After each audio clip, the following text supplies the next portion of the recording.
Hello viewers, and welcome to Exploring Cinema with Brian Meadows. I, of course, am Brian. In case you hadn't heard from me personally, on the 12th of July, which is actually tomorrow, I will be part of the Apes triple feature event that's at our local AMC theater.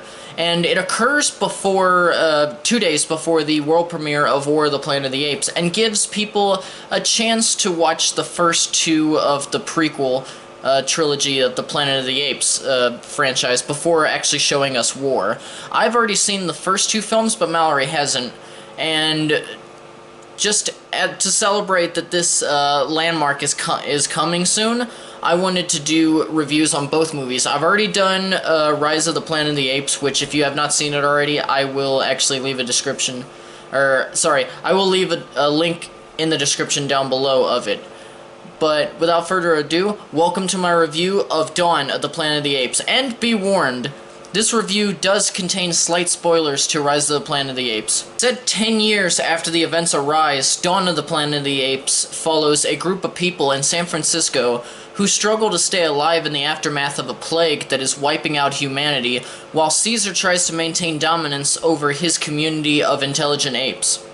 Unlike the previous film, all of the humans are very good as far as how they are written and how they are portrayed. Jason Clarke plays Malcolm, the leader of the small group that interact personally with the apes. And he's great as Malcolm. The reason why he is so great is because he doesn't feel like an actor when he is on screen. His performance was hyper-realistic.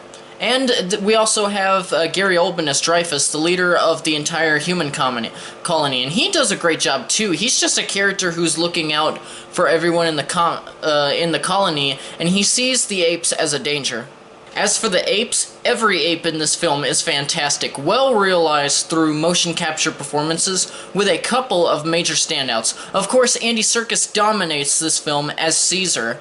And in this one, he has a lot more dialogue than he did in Rise, but that doesn't mean he talks the entire time. He's very specific about what words he wants to speak out loud, but mostly he still just signs throughout the film. Serkis's performance as Caesar is heartbreaking, compelling, and just downright epic. I will never be able to give enough, descriptive words to tell you what I think of his performance or even his performances. And I've got to say this, Serkis has already given us two great CGI performances as King Kong in the Peter Jackson film, and then of course as Gollum in Lord of the Rings, and he's even now in the Star Wars universe as Supreme Leader Snoke. I mean, he has never given us a bad CGI performance. Give the man a damn Oscar already. Jesus. Toby Kebbell plays Koba, who is Caesar's lieutenant, who has a history with humans that causes him to have an unconditional hatred for their species as a whole. He was actually very great and compelling as Koba, and even came with a terrifying presence throughout. I thought he was really great. Dawn of the Planet of the Apes is an amazing and grounded story, beautifully written and executed. One of the most fascinating concepts of this film is just the basic emotion of hatred, especially of that of something which is unknown. While we're used to seeing that in most post-apocalyptic films with the humans, we rarely see it on the opposing side, and we get that with characters like Dreyfus on the human side, and then Koba on the ape side, especially Koba. And because the concept is in play, there's definitely a power struggle amongst the apes, and the humans are very prejudiced to the apes because of the simian flu. And you begin to become a bit more attached with the apes in this film, and they are definitely the main focus, which, compared to Rise of the Planet of the Apes, which was arguably focused a bit too much on the humans, this was very refreshing for me. I honestly wanted a film that showed more ape. This story is definitely the Empire Strikes Back of the Apes prequel trilogy. Everything done in the previous film was improved on immensely for this film. Dawn is emotionally riveting, and the action is enthralling as well. And the visuals. The visuals! Oh my god, the visual effects in this film are astounding. As I said before, the apes are really well realized in this film through the use of motion capture. I was watching this film, and due to the fur and the sweat on the apes, I was unable to tell that the apes were CG rendered. The score in this film is composed by our friend Michael Giacchino, and in this, this is, in my opinion, one of his best scores to date. It may even be his best. The mixture of subtleness and balls-to-the-wall, in-your-face awesomeness is just breathtaking. One thing that I love about Giacchino is that with his scores of reboots of beloved franchise and,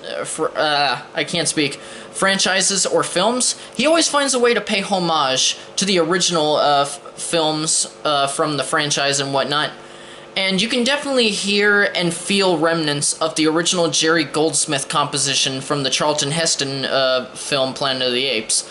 Now, I absolutely love the Goldsmith score. I think it's a classic and a flawless masterpiece. But I do actually believe, with all my heart, that Giacchino's score actually surpasses the original Ape score.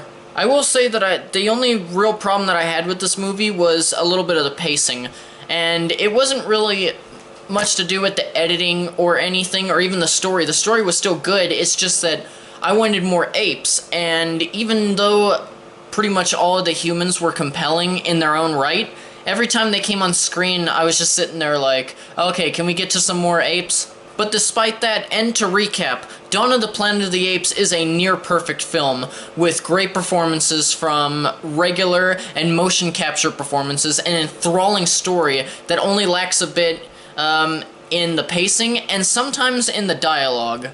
Continually groundbreaking visual effects, and a score that I believe is an instant classic. I love the direction from Matt Reeves, and I cannot wait to see it again for War of the Planet of the Apes. I cannot wait to see it tomorrow. One deserves nothing more than a blue lightsaber.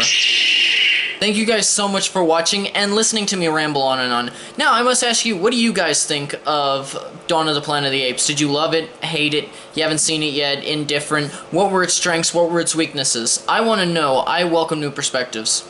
Be sure to subscribe if you have not already for more reviews and content. There's always more to come. And for other ways to support the channel, please check out in the description down below. Thank you once again for watching, and farewell until the next video. Bye.